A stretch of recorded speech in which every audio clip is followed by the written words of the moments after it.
Dear students, हम पढ़ रहे हैं nature and scope of economics.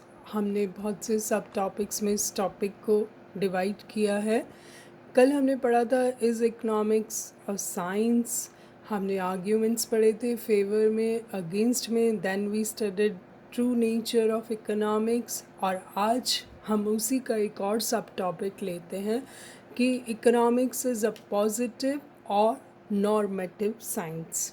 तो इस टॉपिक को स्टार्ट करते हैं कि अर्थशास्त्र वास्तविक विज्ञान है या आदर्श विज्ञान है।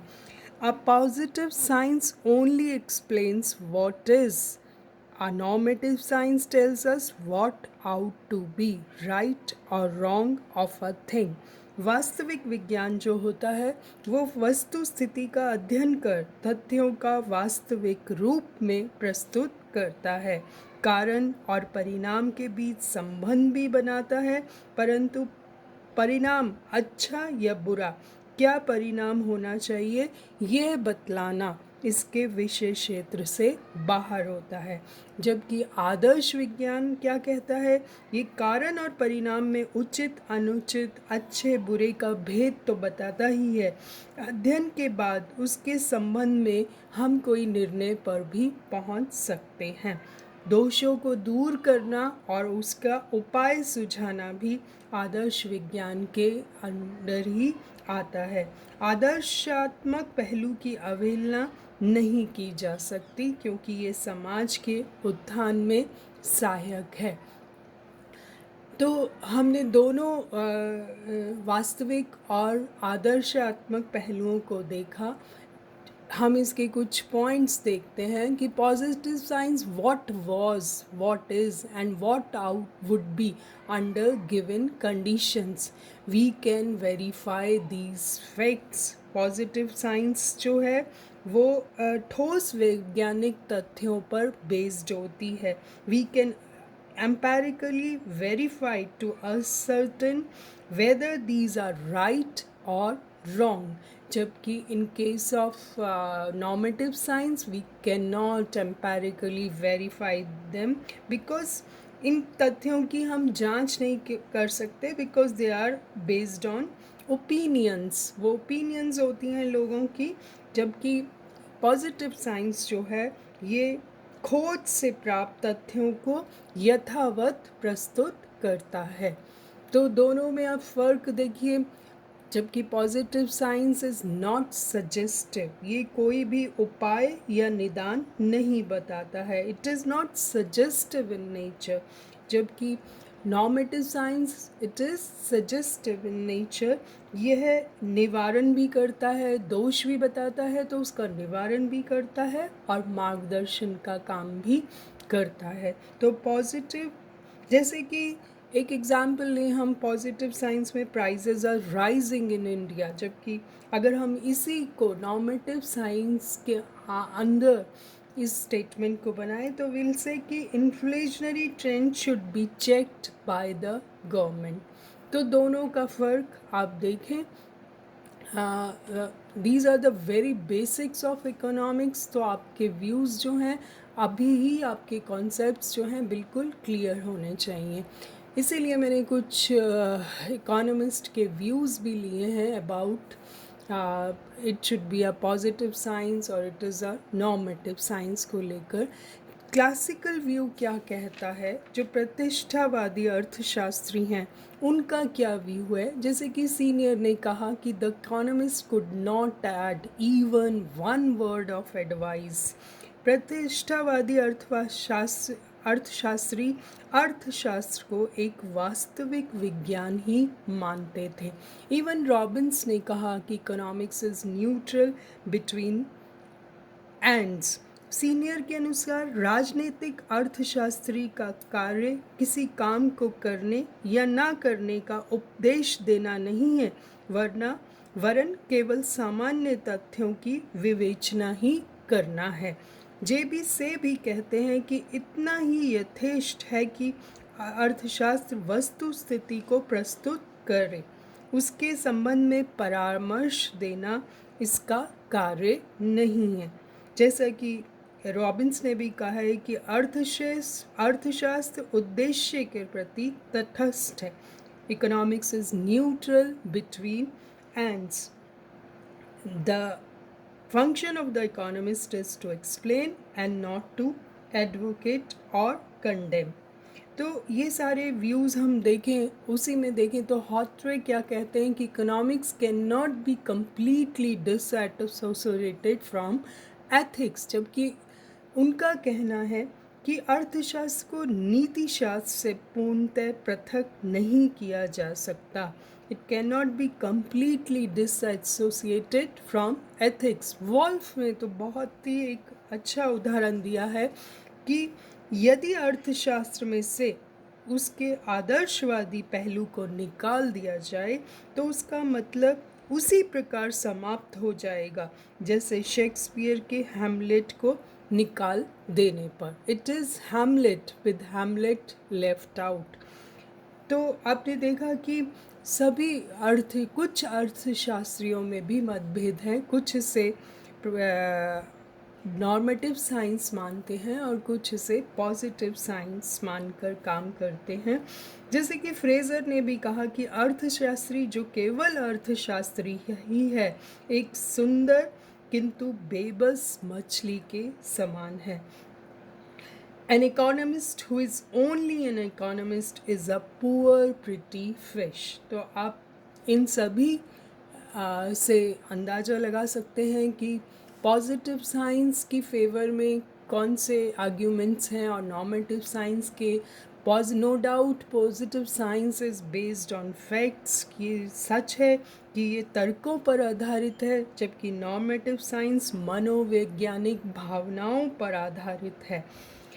तो जो आर्ग्यूमेंट्स दिए जाते हैं कि economics will be disgusting and colourless if it is not an engine of growth. तो मनुष्य जीवन तर्कों पर आधारित नहीं हो सकता, भावुकता भी महत्वपूर्ण है। इस दृष्टिकोण की अवहेलना की है पॉजिटिव साइंस ने।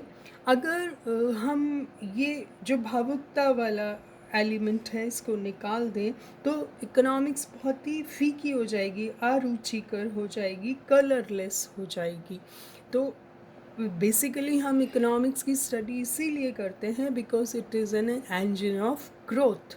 अगर हम उसमें से सेंटिमेंट्स एंड इमोशंस का एलिमेंट निकाल दें तो it will be very colourless and disgusting. We can't reach to any conclusion. हम सिर्फ तर्कों में ही उलझ कर रह जाएंगे, फैक्ट्स ही प्रोवाइड करेंगे। लेकिन एक इकोनॉमिस्ट का ये फ़र्ज होता है कि वो ना सिर्फ दोष देखे पर उसकी निवारण की भी कुछ सजेस्टिव भी होना चाहिए, उसकी सजेशंस भी वेलकम होनी चाहिए। अगर हम इस मामले में देखें तो the function of the economist is not only to explain and explore but also to advocate and condemn। तो हम कंक्लूजन पर आते हैं कि अर्थशास्त्री का कार्य तथ्यों की खोज या व्याख्या करना नहीं है बल्कि उनका समर्थन एवं निंदा करना भी है। तो इस तरह से हम इस नतीजे पे पहुंचते हैं कि कोई बीच का रास्ता निकालना चाहिए। इकोनॉमिक्स को, ये विज्ञान को, कला की, ये सब जब तक हम इन सारी जो प्रॉपर्टीज़ हैं, जो सारी अच्छी बातों को कंबाइन नहीं करेंगे तब तक हम किसी भी कंक्लूजन पर नहीं पहुंचते। एक और जो कॉन्सेप्ट आता है इसी में ही सब टॉपिक कि economics a social science. It is primarily a study of men and not of wealth. It studies men having ordinary share of human virtues and vices who live in society, thereby affecting society by their actions। कला क्या है? किसी लक्ष्य की पूर्ति को कार्य कुशलता के साथ ही करना ही कला है। कला हमें व्यवहारिक ज्ञान प्रदान करती है, केवल विश्लेषण ही नहीं समाधान भी प्रोवाइड करती है। जैसा कि प्रोफेसर कीन्स कहते हैं कि कला ज्ञान की वह शाखा है जो निश्चित उद्देश्यों की पूर्ति के लिए एक सर्वश्रेष्ठ तरीका बताती है। तो यहाँ हम देखें कि इकोनॉमिक्स बिल्कुल सही है, एक कला भी है, क्योंकि हम ज्ञान प्राप्त करके और विश्लेषण करते हैं, उसका समाधान भी बताते हैं। कुछ जो व्यूज़ हैं वो जैसे कि Adam Smith, Ricardo, Mill, Marshall, Pigou consider it as a perfect art, लेकिन वॉलरस और सीनियर इसे सोशल साइंस नहीं मानते हैं। Professor Cossa says that science and art are complementary to each other. बिल्कुल कोसा का कहना बिल्कुल सही है कि विज्ञान को कला की आवश्यकता है तथा कला को विज्ञान की आवश्यकता है, और दोनों ही एक दूसरे के पूरक हैं। तो कुछ जो फेवर में economics as an art, it is a social science, it is a part of social science, क्योंकि ये आर्थिक समस्याओं का हल अंतिम रूप से अर्थशास्त्री ही दे सकता है, इसलिए ये एक definitely it is an art. आर्थिक नियमों तथा सिद्धांतों का व्यवहारिक प्रयोग ही अर्थशास्त्र को कला बनाता है।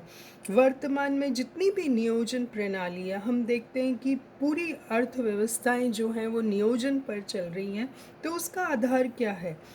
आर्थिक समस्याओं का निराकरण इकोनॉमिक्स ही करती है, अर्थशास्त्र ही करता है। अर्थशास्त्र का कला रूप इसकी वैज्ञानिक स्वरूप में बाधा उत्पन्न नहीं करता। अर्थशास्त्र मानवीय समस्याओं का हल करने में भी सहायक है। तो ऐसे में हम अगर सैद्धांतिक और व्यवहारिक दोनों पक्ष को देखें तो ही दोनों के कॉम्बिनेशन से ही एक अर्थशास्त्र का निर्माण होता है। It studies both the aspects theoretical and human behaviour.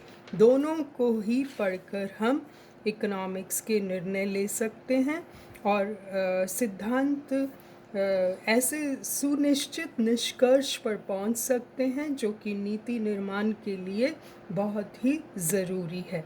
तो ये विचार की विधि जो है, ये दोनों को यूज़ कर कर ही हम सर्वश्रेष्ठ निर्णय ले सकते हैं। तो आपने देखा कि अगर हम इसको कंक्लूड करें तो can economics solve practical problems? Of course